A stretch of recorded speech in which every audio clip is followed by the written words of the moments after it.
La corrupción continúa campando a sus anchas entre las máximas autoridades de la Unión Europea. Esto es Realpolitik Room. Bienvenidos.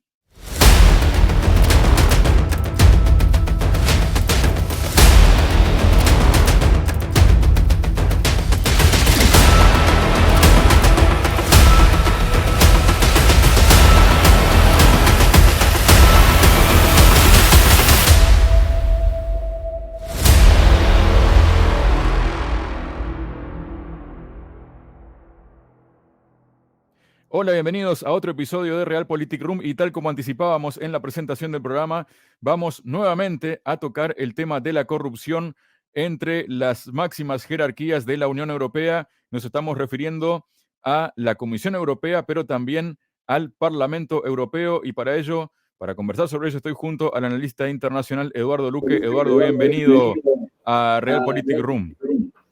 Hola, ¿qué tal? Buenos días. Encantado nuevamente de estar en el canal. Muchísimas gracias, Eduardo. La verdad que el placer es mío tenerte de vuelta aquí. Y bueno, y aunque ya hemos tocado este tema de semanas pasadas, se va renovando el tema de la corrupción, van saltando más cosas y hay protagonistas muy claras y muy fundamentales. Y podemos partir de la base nuevamente de la presidenta de la Comisión Europea, Ursula von der Leyen, ¿verdad, Eduardo? Personaje que, como hemos dicho en otras ocasiones, es asidua, mejor dicho, a pisar todos los charcos, ¿no? Porque realmente los casos de, digamos, de corrupción, de mala praxis, de aprovechamiento del cargo en fin, para cositas, son bastante redundantes en esta señora. Hago mención aquí de casos tan evidentes como que en el año 2015, me parece que fue la Universidad de Turingia, esta señora es médico y en Alemania es obligatorio, tras los años de formación, realizar una tesis doctoral para que te den el título de médico. Bien, en el 2015 se hizo una revisión de las tesis doctorales de muchas personas que habían acreditado el título de médico, entre ellos la señora Ursula von der Leyen, que dio la casualidad de que en aquel momento era ministra de Defensa con el gobierno Merkel. La Universidad de Turingia, que era la que había otorgado el título de médico a esta señora, revisa su tesis doctoral y coincide en que ha sido plagiada, es decir, la ha copiado de otras en un 45,3%. Es decir, que esto ya es una gota más dentro de la larga carrera de charcos que ha pisado esta señora y que ahora conducen a lo que estamos viendo, ¿no? A un tema gravísimo ya con el tema de las vacunas y de las vacunas del COVID, en la que está implicada directamente por casos de nepotismo su familia, su marido y otros personajes alrededor de esta señora, ¿no? Su mano derecha también, otra consejera de Sanidad de la Comisión responsable de la Comisión Europea, también para Sanidad, también se ha visto implicada en un escándalo muy grave que está levantando la Fiscalía de Grecia precisamente contra esta señora, porque su marido también había recibido de forma sorpresiva 4 millones de euros en su cuenta corriente sin justificar de ningún tipo, ¿no? Entonces, es un conjunto de hechos que están lastrando la imagen de una Unión Europea ya en horas bajas, pero que además van a los casos centrales, ¿no? No, la situación de la Unión Europea, especialmente cuando han salido a la luz los escándalos de corrupción que ahora mismo están en boga, tanto de la señora Ursula von der Leyen como de la vicepresidenta del Parlamento Europeo, lo que está señalando es de que la corrupción está perfectamente inscrita en los genes de la Unión Europea. Es curioso, por ejemplo, ver cómo de los casi 705 miembros del Parlamento Europeo, solamente 346 han hecho mención de que se han reunido alguna vez con los grupos de presión, con los lobbies de presión. Hay cerca de 20.000 personas ejerciendo el papel de lobistas alrededor de la Unión Europea, solo unos pocos de estos parlamentarios han hecho una cosa que es supuestamente voluntaria, que eso también es otro tema muy curioso sobre el voluntario. Han hecho referencia a que se han reunido con lobistas de diferentes empresas para que estos les ayudaran a elaborar o a votar grupos de leyes, ¿no? Curiosamente, hay más de casi 400 eurodiputados que no dicen que absolutamente nada de sus relaciones con lobistas fuera del Parlamento Europeo, ¿no? Cuando sabemos que esto existe y que esto es una fórmula para llevar decretos leyes, llevar leyes al Parlamento Europeo ya prehechas, prefijadas, previstas, que se encargan las grandes empresas de confeccionar, tienen despachos de abogados muy caros que se dedican a preparar leyes que benefician a estas empresas, ¿no? Estas leyes son llevadas por los lobistas a los europarlamentarios, a estos se les convence, en ocasiones se les convence, en otras ocasiones sencillamente se les corrompe para que estas leyes sean debatidas en el Parlamento y posteriormente aprobadas, ¿no? Entonces tenemos una línea de corrupción abierta, muy importante en el Parlamento Europeo y en la Comisión Europea. La Comisión Europea, que ejerce ahora como si fuera el gobierno de Europa, cuando no la ha votado nadie. A la señora Ursula von der Leyen no la ha votado absolutamente nadie. Y ejerce de Führer europeo en este momento. Eduardo, y bueno, no se dejan de suceder las noticias, ¿no? Acerca del manejo, ¿no? Que está teniendo von der Leyen en la Unión Europea. Por ejemplo, tenemos este artículo recientemente publicado precisamente en el diario Político que dice: el acuerdo de la vacuna COVID de von der Leyen recibe críticas de las capitales precisamente de la Unión Europea, y habla de que los principales funcionarios de la salud de la Unión Europea están pidiendo una mayor transparencia en el contrato más grande del bloque para vacunas COVID, uno en el que la presidenta de la Comisión Europea, Ursula von der Leyen, asumió un papel personal en la negociación. ¿Qué se prometió? Realmente nos gustaría saber, dijo Pierre Cartubels, representante permanente adjunto de Bélgica, sobre el contrato multimillonario de BioNTech Pfizer durante una reunión de funcionarios de salud de la Unión Europea en Bruselas este viernes. Y es una cuestión que sigue sin blanquearse, Eduardo. Sí, evidentemente no hay interés por parte de la señora Ursula von der Leyen ni de la Comisión Europea. Ya hemos también otra consejera, la mano derecha de la señora Ursula von der Leyen, en el tema de vacunas, también está implicado en un caso de corrupción que acaba de sacar ahora mismo la Fiscalía griega, en un caso donde el marido de esta señora recibió 4 millones de euros sin tomar parte en ningún tipo de negocio, ¿no? Como un regalo, ¿no? Así que tenemos otro caso más añadido. Pero evidentemente aquí hay un problema de fondo. La señora Ursula von der Leyen al principio negó que se había reunido, había intercambiado emails y SMS con los CEO de las grandes farmacéuticas. Después, presionada por el propio Parlamento Europeo, ha reconocido que sí, que se reunió, que tuvo encuentros y SMS con estos personajes, pero que una vez que se le exigió por parte del defensor del pueblo del Europarlamento que diera cuenta, que enseñara públicamente estos emails y estos SMS, la señora dijo que desgraciadamente se había equivocado y por un problema técnico había borrado sin querer toda esta información, ¿no? Así que la Comisión Europea lo que hace es ocultar esta información al conjunto del europarlamentario y al conjunto de la ciudadanía. Estamos hablando de un negocio de 71.000 millones de euros, poca broma, que además ha generado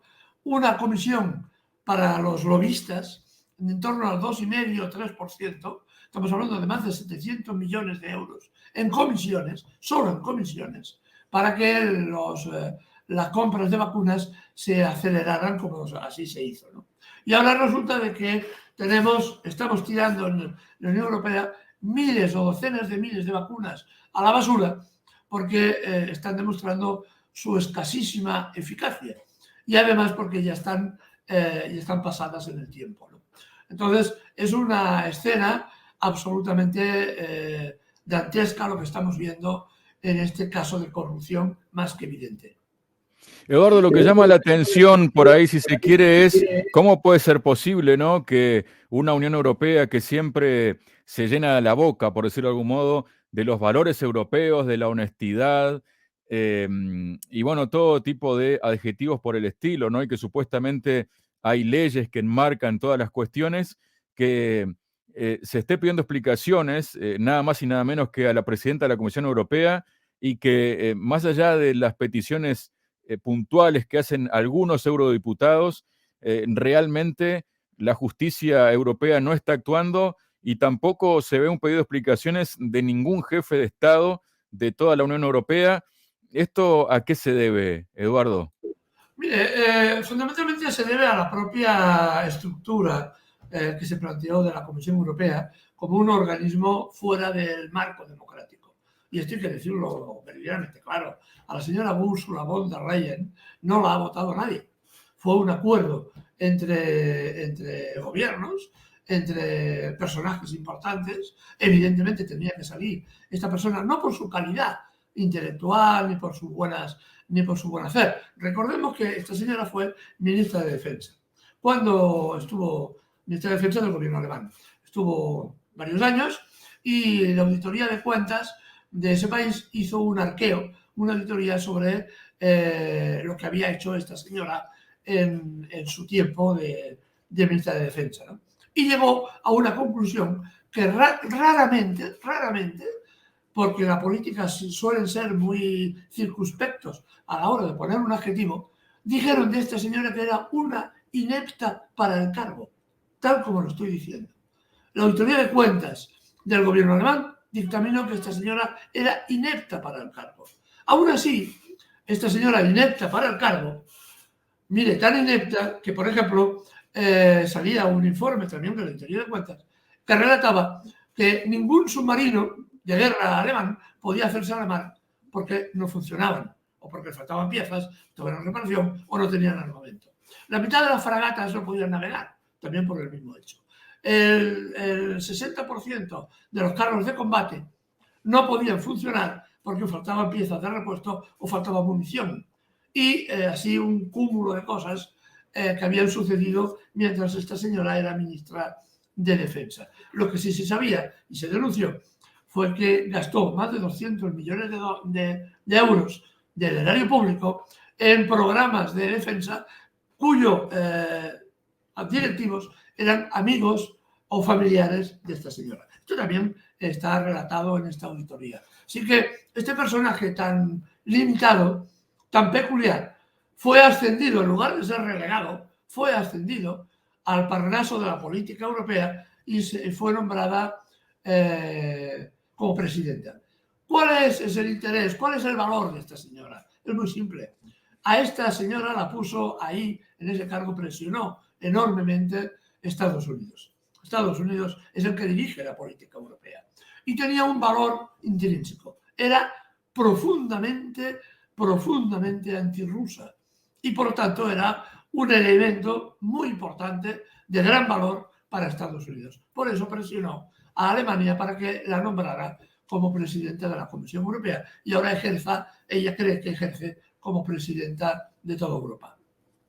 Eduardo, por decirlo de una forma coloquial y de una forma, digamos, más terrenal a la cosa, ¿no? Hay más manzanas podridas dentro de la Unión Europea y el último caso que está golpeando precisamente es el de la vicepresidenta del Europarlamento, pero todo comenzó previamente con una noticia que se podía leer que decía que el padre de la vicepresidenta de la Eurocámara, Eva Kaili, fue detenido mientras huía con bolsas de dinero. Habla de 5 detenidos por la trama de sobornos de Qatar en el Parlamento Europeo que prestan declaración ante el juez. Y ahí vemos la figura, ¿no?, de la diputada socialista griega, Eva Kaili, quien es vicepresidenta del Parlamento Europeo durante una reciente intervención. Pero la cosa no se detiene ahí, porque tras la detención de su padre, la propia vicepresidenta del Parlamento ha sido cesada y ha sido detenida también, ¿no? Dice, la noticia dice, despojan de sus funciones a Eva Kaili, la vicepresidenta del Parlamento Europeo, detenida por corrupción, y hallan bolsas con billetes en su casa, ¿no? Se habla de esto ocurrió, la Eurocámara anunció el sábado por la noche que despojaba de sus funciones como vicepresidenta del Parlamento Europeo a Eva Kaili, a la griega, ¿no? Y la Fiscalía confirmó que se registró el domicilio de un segundo eurodiputado que, según los citados medios, se trataría del socialdemócrata belga Marc Tarabella. Y bueno, se habla de que la Fiscalía informó de las detenciones después de encontrar 600.000 euros en efectivo, cantidad similar en dólares, en 16 redadas en Bruselas. Y la cuestión es que hay bolsas llenas de billetes, como se destaca por allí, ¿no? Ha vuelto Europa a la política del, no sé si del dinero debajo del colchón o del dinero dentro de las bolsas, Eduardo. Es que nunca se fue, es que ese es el problema. El problema no es de que haya vuelto a una situación de corrupción bastante generalizada, sino que de alguna forma esto no estaba ahí siempre, permanentemente. Hay un elemento central en todo esto, ¿no? Que es la falta de respuesta social y la falta de respuesta de los medios de comunicación. Ahora han sacado este caso, pero por ejemplo el caso de la señora Ursula von der Leyen, infinitamente más grave, está siendo tapado por los medios de comunicación, los más importantes, están intentando echar tierra sobre el asunto, puesto que lo que está en juego son cosas todavía más importantes que la propia democracia.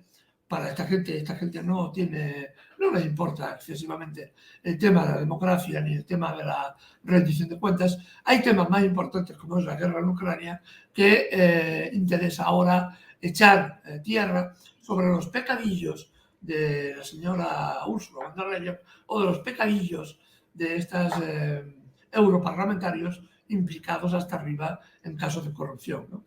Así que vamos a ver, ya lo anuncio, como tristemente será un tema que intentarán obviar. Inventarán cualquier otro caso, cualquier cosa sonada, rocambolesca, para que nos distraigamos, no hablemos y no hagamos referencia a la corrupción en la Unión Europea y hablamos de cualquier banalidad que nos propongan los medios de comunicación para que olvidemos el tema. Esto también es real, porque el control que se ejerce sobre los grandes medios de comunicación por parte de las grandes corporaciones es enorme y es como decía aquel sociólogo, el poder impone su realidad, ¿no?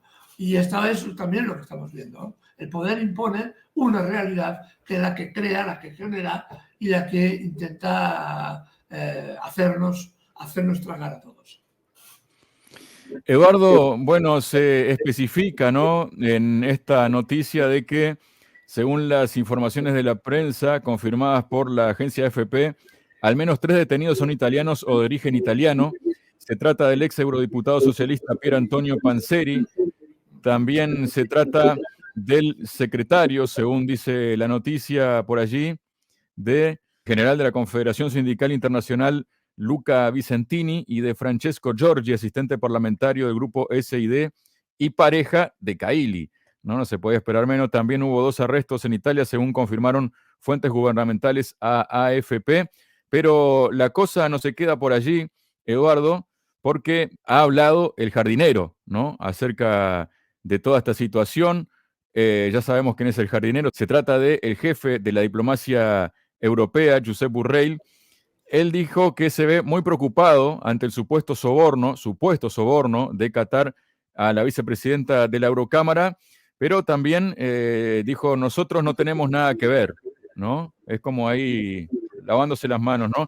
Y también teniendo en cuenta lo que dijiste, ¿no, Eduardo? Que, por ejemplo, la elección de Ursula von der Leyen tiene que ver con un interés específico en la persona, por su valor. ¿Cuál es el desinterés, en todo caso, en que esto se destape, y salga a la luz todo esto ahora, Eduardo, si es que lo hay, ¿no? Bueno, a ver, lo que es evidente es de que la Unión Europea no pasa por sus mejores momentos. Es una Unión Europea que cada vez más es más desunión que unión, que está sometida a enormes tensiones. En este momento, tensiones centrífugas. En este momento aparecen grupos de países posicionados que chocan contra otros grupos. Estoy pensando en el grupo liderado por Polonia y Austria, que mantienen casi una postura de separación respecto al resto de la Unión Europea, con unos liderazgos europeos muy débiles. Por ejemplo, lo que antes había sido el gran liderazgo de Alemania, hoy el canciller Schulz es un personaje muy débil, o el señor Macron, igualmente muy presionado en su país. Así que tenemos un escenario muy complejo para la Unión Europea, donde realmente las tensiones internas a raíz de la guerra en Ucrania se acumulan y se expanden, ¿no? Así que ahora lo que se va a intentar es, dentro de poco, tirar tierra sobre el asunto, intentar taparlo, y se podrá tapar o no en función de la gravedad, en función de si hay la implicación. ¿Cómo es posible que salga? Todos suponemos que hay mucho más de lo que ha salido hasta el momento. Si esto es muy amplio, aún podrá estar varios días en pantalla, ¿no? Si esto se consiguen limitar, hacer un control de daños, tirarán tierra y los medios olvidarán este tema y se dedicarán a otra banalidad, ¿no? Como estábamos diciendo anteriormente. Eduardo, ¿cómo calificarías toda esta situación de la Unión Europea si pudieras, digamos, resumirla en una línea, en un concepto? Yo no me atrevería a decir y hablar de Unión Europea, sino que hablaría de desunión europea. Pienso que la palabra que tenemos que comenzar a usar de forma más reiterada es desunión europea, porque es lo que estamos viendo a cada momento. Eduardo, muchísimas gracias por tu participación este día en Realpolitik Room. A vosotros.